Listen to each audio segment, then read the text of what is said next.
محمد و آل محمد اعوذ باللہ من الشیطان الرجیم بسم اللہ الرحمن الرحیم وبہ نستعین انہ خیر ناصر و معین اما بعد فقد قال الامام الصادق علیہ السلام بسم اللہ الرحمن الرحیم قیل لعلی بن الحسین علیہ السلام کیف اصبحت یا ابن رسول اللہ قال اصبحت مطلوبا بثمانیہ خصال اللہ تعالی یطلب بالفرائض والنبی بسنہ والعیا بالقوہ والنفس بالشہوہ والشیطان بالمصیبہ والحافظ بصدق العمل وملک الموت بالروح والقبر بالجسد وعنا بین هذه الخصال المظلومہ صدق اللہ العلی العظیم۔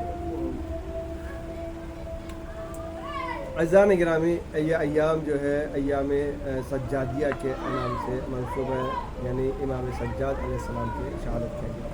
اسی مناسبت سے امام سجاد ہی علیہ السلام کی ایک حدیث کو ہم نے اپنے بیان کا سرمان قرار دیا ہے۔ بہت ہی پیاری حدیث ہے، خود امام کی حدیث ہے۔ وہ ہے کہ امام زین العابدین سے، یعنی مختصر یعنی عام لفظوں میں جو ترجمہ ہے، امام زین العابدین سے کسی نے سوال کیا، یعنی امام سے کسی نے سوال کیا، مولا آپ کی صبح کیسی ہوئی، آپ نے صبح کو کیسا پایا؟ دیکھیں، جب انسان صبح اٹھتا ہے تو اس کی ذمہ داریاں ہوتی ہیں۔ کیا کیا ذمہ داریاں ہوتی ہیں؟ صرف منہ دھو کے باہر آ جانے کا نام صبح نہیں ہے۔ جیسی صبح اٹھتی ہے تو اس کے سر کے اوپر بہت ساری ذمہ داریاں ہوتی ہیں۔ اگر وہ ذمہ داریاں کو نبھا کر شام تک پہنچ جائے تو انسان کامیاب ہے، اگر نہیں پہنچا تو وہ کامیاب نہیں ہے۔ تو کسی نے مولا سے پوچھا، مولا آپ کی صبح کیسے ہوئی؟ تو مولا نے فرمایا، میری صبح اس عالم میں ہوئی کہ میں نے جیسے ہی صبح میں آنکھ کھولی تو 8 چیزیں کا مطالبہ کیا جاتا ہے۔ 8 چیزیں جو مطالبہ کرتی ہیں، صبح ہوتے ہی جو ہے 8 چیزیں جو ہے ہم سے مطالبہ کرتی ہیں۔ نمبر 1 پہلا کیا ہے؟ پہلی چیز کہا کہ خدا مطالبہ کرتا ہے واجبات کا۔ اے بندہ، میں نے تمہیں حیات دی ہے، تمہیں سانسیں دی ہیں، تو میں تم سے فرائض کا مطالبہ، یعنی نماز، روزہ، حج، زکوٰۃ، قوم، امر بالمعروف نہی عن المنکر، یہ اس چیز کا مطالبہ۔ پہلا کیا ہے؟ مطالبہ ہے، اللہ مطالبہ کرتا ہے کس کا؟ وہ ہے فرائض کا، واجبات کا۔ دوسرا ہے رسول خدا مطالبہ کرتے سنت کا، کہ میری سنت یہ ہے، یعنی ناشتہ کرنے سے پہلے مسواک کرنا سنت ہے، نہ کھانا کھانے سے پہلے ایک لقمہ نمک کا چکنا اور کھانے کے بعد نمک کا چکنا، یہ جو ہے مستحب ہے۔ ہر کام کرنے سے پہلے بسم اللہ الرحمن الرحیم، بہت سارے سنتیں ہیں۔ تو رسول کیا جاتے ہیں؟ مطالبہ کرتے ہیں، وہ سنت کا مطالبہ کرتے ہیں۔ اس کے بعد نفس جو ہے خواہشات کا تقاضا کرتا ہے۔ ہمارا نفس کیا ہے؟ خواہشات تقاضا کرتا ہے، تقاضا کر رہا ہے، خواہشات، مجھے یہ چاہیے، مجھے وہ چاہیے، مجھے اس طریقے کی خوبصورت لڑکی چاہیے، مجھے اس طریقے کے داماد چاہیے، مجھے اس طریقے کے سسر چاہیے جو پیسے والا ہو، وغیرہ وغیرہ۔ یہ نفس ہے۔ اگر میرا کوئی دشمن ہے تو میں اسے فنا کرنا میرا نفس چاہتا ہے۔ اس کے بعد شیطان مصیبت پر آمادہ کر رہا ہے۔ نمبر 4 جو ہے شیطان مصیبت پر، شیطان کی طرف سے مصیبتیں ہیں، ان مصیبتوں کو چھٹکارا کے لیے اہل بیت نے راستہ بتایا۔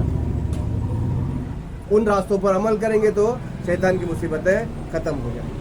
اس کے بعد کہتے ہیں کہ بال بچے قوت کا مطالبہ کرتے ہیں، طاقت کا۔ بال بچے ہیں، کھانے کا، پینے کا، ان کے رہائش آرام کا مطالبہ کرتے ہیں۔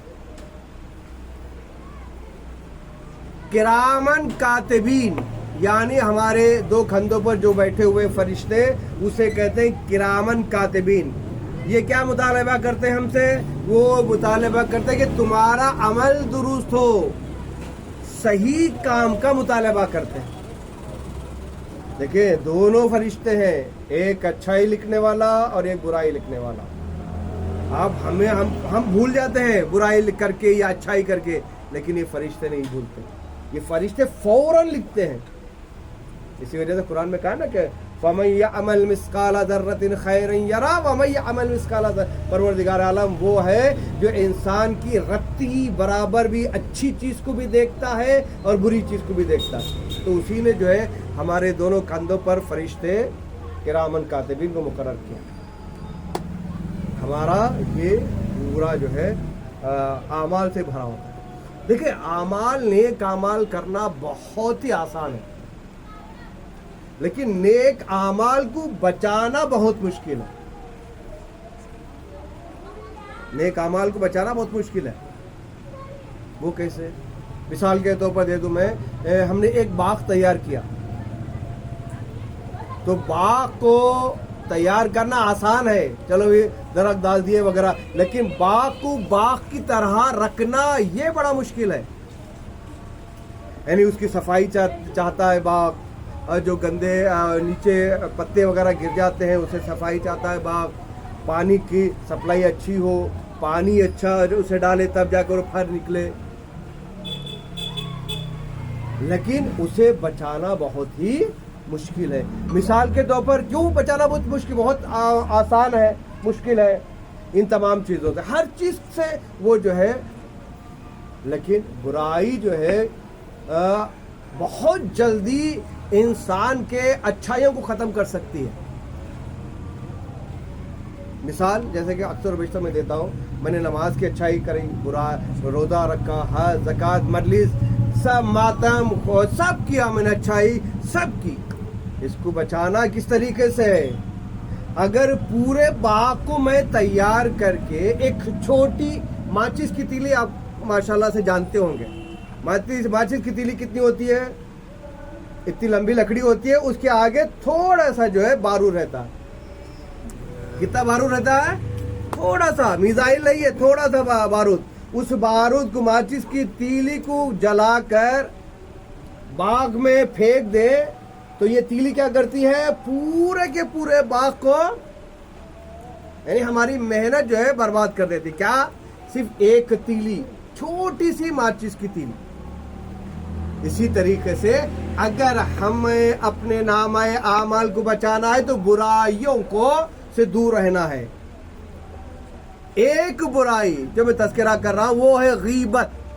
किसी मोमिन की हमने गीबत की तो अगर हम 60 साल जिंदा रहे, 70 साल जिंदा रहे, तमाम उम्र जो है हमने नेक काम किया, हज किए, ज़ियारतें की, मजलिस की वगैरह वगैरह, तबर्रुक खाया, तबर्रुक बांटा, अगर हमने किसी की एक की गीबत की तो हमारा का पूरा नेक अमाल कट होके दूसरे को पहुंच जाएगा। मिसाल के तौर पर अगर मैंने जनाब फाजिल साहब की गीबत की आपके सामने, तो मेरे पास जितना भी नेक आमाल है, देखें एक को फायदा है गीबत करने का और दूसरों को नुकसान है। जो गीबत कर रहा है उसे नुकसान है, जिसकी गीबत की जा रही है उससे फायदा है। मैं गीबत कर रहा हूं फाजिल साहब, तो मेरे लिए नुकसान है, इनके लिए फायदा ही फायदा है। वो कैसे? वो ऐसे कि मेरे नेक आमाल जितने भी हैं वो मुंतकिल हो जाएंगे इनके नेक आमाल में, और उनके जितने भी बुरे आमाल हैं वो मुंतकिल हो जाएंगे मेरे पास। तो एक आलिम थे, जब उनसे पूछा जाता था कि भाई आपने जो किसी ने आपकी गीबत की है, किसी ने आपकी गीबत की है, आपको बुरा भला कहा है, तो वो उनका तर्ज अमल था कि वो जाते बाजार जाने के बाद फ्रूट लेते, और फ्रूट लेने के बाद जिसने गीबत की उसके घर जाकर जो है शुक्रिया अदा करके फ्रूट देते। तो पूछने वाले ने पूछा, आपकी बुराई कर रहा था, आपकी गीबत कर रहा था, आप फ्रूट लेके क्यों जा रहे हैं, आप शुक्रिया अदा क्यों कर रहे हैं? तो उस आलिम दीन ने कहा, मैं फ्रूट और शुक्रिया अदा इसलिए कर रहा हूं कि मेरे गुनाह जो है उसने ले लिए और उसने अपनी अच्छाइयां मुझे दे दी। तो تو لہذا امام سجاد علیہ السلام فرماتے ہیں کہ کرامن کاتبین کا مطالبہ کیا ہوتا ہے ہمارے سے؟ نیک اعمال. جب ہم نیک اعمال کریں گے تو یقیناً ہمارا اس دنیا میں بھی آخرت کی دنیا میں جو سفر ہوگا وہ بہت آسانی سے گزر جائے گا. اس کے بعد جو ہے ملک الموت آ کر موت کا مطالبہ. بھائی مجھے حکم ملا ہے، یہ نہ سمجھے کہ نوجوان ہے 18 سال کا تو موت نہیں آئے گی، 70 سال کے بعد موت آتے نہیں. پیدا ہوتے ہی، یہاں تک کہ اگر پروردگار عالم کی مصلحت ہو تو ماں کے پیٹ کے اندر بھی موت آ جاتی ہے. کب کہاں پہ مرنا ہے وہ لوہے محفوظ میں لکھا ہوا. اس کی موت کہاں ہوگی، کس حالت میں ہوگی. تو لہذا ملک الموت کیا ہے؟ مطالبہ کرے گا موت کا.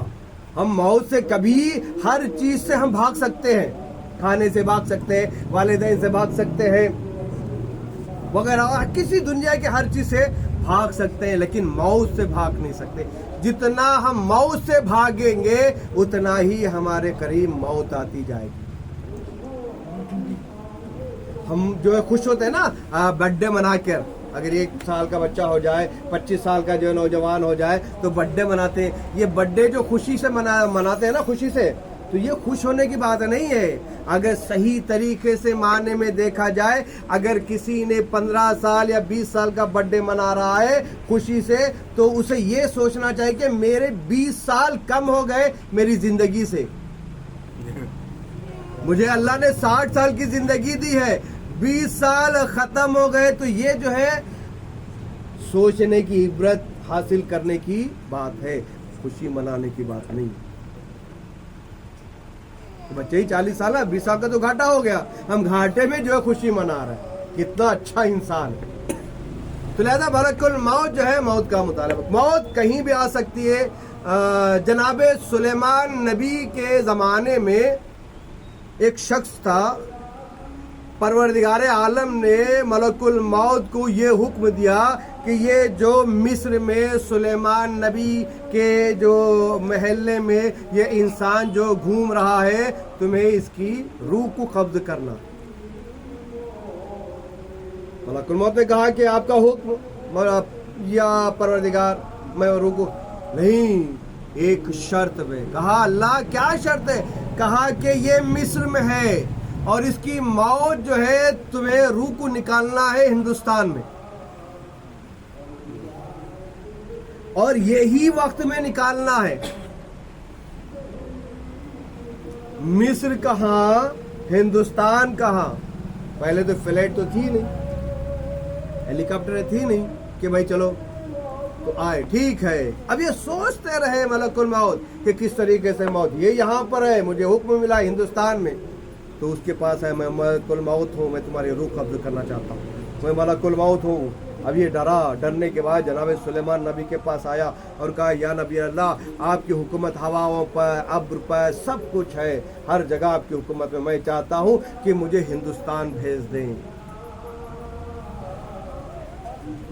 یہ جو بندہ ہے مجھے بہت پریشان کر رہا ہے، لہذا میں ہندوستان جانا چاہتا ہوں. تو جناب سلیمان نبی نے ایک ابر کے ٹکڑے کو بلایا اور ابر کا ٹکڑا آیا، اس کے اوپر اس کو بٹھایا گیا اور حکم ملا کہ تم انڈیا پہنچا دو.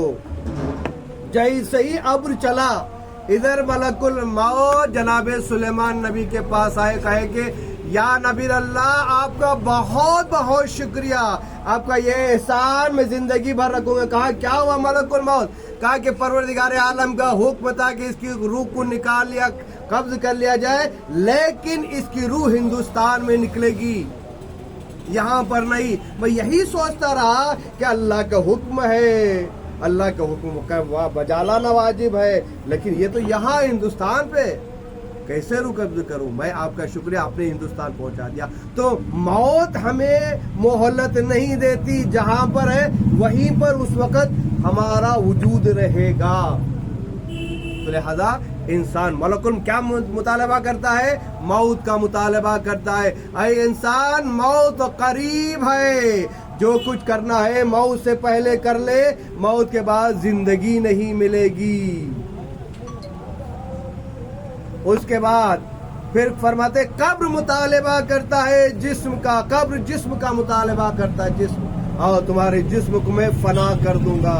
और ये जिस्म को अगर सही सालिम करना चाहते हो तो उस तरीके से तुम नेक आमाल करके आओ, वरना ये तुम्हारा जिस्म फना हो जाएगा। देखिए, जो नेक आमाल करेगा, इस दुनिया से जाएगा, तो उसके जिस्म को कीड़े नहीं खाते, उसके जिस्म को कीड़े नहीं खाते। बहुत सारे ऐसे हुए, ईरान इराक की जो जंग में शहीद हो गए हैं, जिन्होंने वसीयत की थी कि मुझे वहाँ का इराक में दफन करना, मुझे वहाँ दफन करना। 18 साल के बाद, 20 साल के बाद, 25 साल के बाद जब उनकी कब्र को खोदा गया तो उसी तरीके से कब्र थी जैसे कि लग रहा था कि अभी अभी दफन हुए। तो क्यों? इसलिए कि उनके आमाल इतने अच्छे थे कि परवरदिगार आलम ने उनके जिस्म को नहीं सड़ा, खराब नहीं किया। और जिंदा मिसाल, जब दाइश के लोग सीरिया में कब्जा करके मकाम मुक़द्दसा को, मैंने शायद इसका तज़किरा किया था, क्योंकि बात आ गई है तो मुख्तसर सुन ले। हुजर इब्ने अदी के लाश को बेहुरमती करने के लिए खोदा गया। हुजर कब दफन हुए हैं? माविया के दौर में, माविया के दौर में कत्ल हुए, यानी मौलाए कायनात के दौर में, यानी तकरीबन 1200 साल के बाद ये वाक़या हुआ है। जब उनकी कब्र को खोदा गया तो ऐसा लग रहा था कि अभी ये सो रहे हैं। उनके जिस्म को एक कीड़े, जिस्म तो जिस्म, उनके कफन भी मैला नहीं हुआ था। तो ये क्या है? ये आमाल की वजह से है। तुम्हारा कौल मौत का तलब कर रहा है, और कब्र जो है जिस्म का मतलूब है। लिहाजा इंसान को चाहिए कि ये जब इंसान सुबह करता है तो उस पर ये 8 चीज़ें जो है तलब करती हैं, ये करो, वो करो, इससे बचो, उससे बचो। तब जाकर इंसान अगर इस पर अमल करेगा तब यकीनन वो कामयाब होगा। तो ये तो इमाम सज्जाद अलैहिस्सलाम के शहादत के अय्याम जो है वो चल रहे हैं। तो इमाम, ये वो इमाम है जिसने करबला से लेकर ताउम्र मुसीबतें ही मुसीबतें देखी। जितनी ज़्यादा मुसीबतें इमाम चहारुम ने सही है, किसी और ने सही नहीं, किसी और ने बर्दाश्त नहीं। सबसे पहली मुसीबत करबला के मैदान में भाइयों का शहीद होना, भतीजों का शहीद होना, भांजों का शहीद होना, चचा की मुसीबत, अल्लाह अकबर, यहाँ तक कि बाप का बेआब 3 दिन का भूखा प्यासा जिहा, ये एक मुसीबत। दूसरी मुसीबत, अपने फुफियों के सरों से चादरों को छीनते हुए देखना। ये मैं पढ़ दे रहा हूँ, आप समझ रहे हैं, लेकिन जरा तसव्वुर करें कि वो बीबियां जिनके सर को आसमान तक नहीं देखा, उनके सरों से चादरें छीनी जा रही, ये जुल्म। उसके बाद अपनी नन्ही सी 3 साला बहन सकीना के गले में रस्सी का फंदा देखा। रिवायत है ना कि जब शहजादियों को जगड़ कर रस्सी में बांध कर चलाया जाता था तो जनाब सकीना पैर के पंजे के बल चलती थी, इसलिए कि जनाबे ज़ैनब में कुलसूम का कद बड़ा था, जनाबे सकीना का कद छोटा था। और जब ये चलते थे ना, जनाबे सकीना की रसन जो है कसती जाती थी। ये जुल्म थे, यहाँ तक कि इमाम सज्जाद ने कैद खाने में अपनी फूफी को बैठकर नमाज पढ़ते हुए सहा। कितना जुल्म सहा जनाब सैयद सज्जाद ने। और अपने उन हाथों से, जिन हाथों में जंजीरें थी, पैरों में बेड़ियां थी, गले में तौक कारदार था, इसको संभालते हुए अपनी छोटी बहन जनाबे सकीना के लाश को जिंदान शाम में कब्र के हवाले करते हुए जनाबे सज्जाद ने देखा। अल्लाह अकबर। इस सब तमाम मुसीबतें जनाबे सज्जाद, लेकिन किसी ने पुरसा नहीं दिया। और इससे सबसे बड़ी मुसीबत ये है जो जनाब सज्जाद ने देखी, वो ये है कि बाप का जनाजा बेगोरो कफन करबला के मैदान में है। नौजवान बेटा सैयद सज्जाद बाप के जनाजे को गुस्ल कफन नहीं दे रहा। क्यों? इसलिए कि कैद था, हाथों में हथकड़ियाँ थी, पाँव में बेड़िया, गले में तौके खारदार। अल्लाह अकबर। और सबसे बड़ी मुसीबत ये है कि जिंदान शाम से पहले जनाब सज्जाद से किसी ने जनाब सज्जाद से पूछा कि सबसे ज़्यादा आप पर मुसीबतें कहाँ पड़ी? कहा अशाम, अशाम, अशाम, बाजार शाम। अल्लाह अकबर। बाजार शाम को सजाया गया। अल्लाह अकबर। जब आप जाएंगे बाजार शाम को, वो मंजर आपको याद आएगा। ऊपर वाली मंजिल में औरतें खड़ी हुई आग बरसा रही थी, कोई गर्म पानी डाल रहा था। अल्लाह अकबर। उसके बाद बाजार शाम के बाद दरबार शाम, सासू कुर्सी नशीन यजीद के अल्लाह अकबर और असीरान करबला का ये मुख्तसर सा काफिला। उसके बाद जिंदान शाम। एक वक्त वो आया कि रिहा होकर मदीना पहुँचे। मदीना पहुँचने के बाद अपने चचा मोहम्मद हनफिया जब आए, कि जब उन्हें मालूम हुआ कि सैयद सज्जाद आए हुए, सैयद सज्जाद के करीब आकर गले लगना चाह रहे थे। एक मर्तबा चीख मार कर कहा, ए चचा थोड़ा सा दूर रहे, इसलिए कि मेरा गला छलनी हो चुका है, मेरे बाजुओं में जख्म अभी भरे नहीं है। अल्लाह अकबर। जज़ाकुमुल्लाह खैर जज़ा। उसके बाद एक वक्त वो आया कि मलिक बिन मरवान ने, अब्दुल मलिक बिन मरवान ने जनाब इमाम सज्जाद को बुलाया और जहर देकर उन्हें शहीद किया गया। जब इमाम को शहीद किया गया तो इमाम मोहम्मद बाक़िर आए और चौथे इमाम को गुस्ल दिया गया, चौथे इमाम को कफन पहनाया गया। एक मरतबा मेरा दिल कहता है जैसे ही गुस्ल दिया गया, जैसे ही कफन पहनाया गया इमाम को, एक चीख मारकर करबला का रुख किए होंगे, कहा बाबा मुझे माफ कर देना बाबा, आपको गुस्ल कफन नहीं दिया गया। अल्लाह अकबर। एक मर्तबा बड़ी शाह जनाब इमाम सज्जाद को जन्नतुल बकी में दफनाया गया। मैं कहूँगा हाथों को जोड़ कर इमाम, यकीनन मसाइब के पहाड़ आपने झेले हैं, मसाइब के पहाड़ आपने देखे हैं, लेकिन आप इमाम बड़े खुश नसीब हैं। वो इसी वजह से कि जब आपकी शहादत वाक़ई हुई, आपको गुस्ल भी दिया गया, आपको कफन भी पहनाया गया, लेकिन जरा करबला के मैदान में आए, आपके भाई, आपके चचा, आपके वालिद इमाम हुसैन को कोई गुस्ल नहीं दिया गया, कोई कफन नहीं पहनाया गया। रहमतुल्लाहि अलैहि।